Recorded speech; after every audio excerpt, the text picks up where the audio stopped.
Qualche giorno fa abbiamo riportato la notizia della grande nave che lasciava i cantieri visentini di Porto Levante, destinata a operare nelle rotte dell'Europa del Nord. Abbiamo ricordato appunto con un certo orgoglio che tra gli ufficiali dell'equipaggio c'erano appunto i due giovani Chiogiotti, Leonardo Finotto e Andrea Tirozzonetti. Però pensiamo che sia importante anche sottolineare che il successo dell'uscita in mare delle navi del cantiere Visentini è stato reso possibile grazie anche al lavoro di scavo svolto in tempo di record dalle società legate alla storica famiglia di imprenditori specializzati negli scavi marittimi Imenela.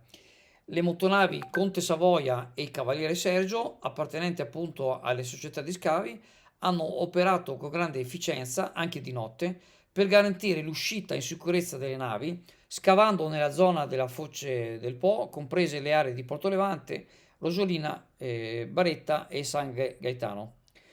Questo è un esempio significativo di come la collaborazione tra enti pubblici come Infrastrutture Venete, ente appaltante, e aziende private come la società di Menela e i cantieri Visentini possono portare vantaggi e economie di scale di cui ne beneficiano l'intero paese.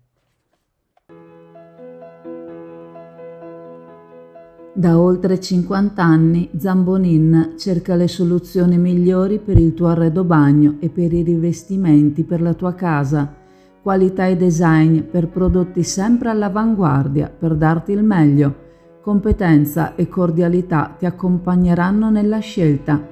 Zambonin, un nome, una garanzia. Via Padre Emilio Venturini, Chioggia, Venezia.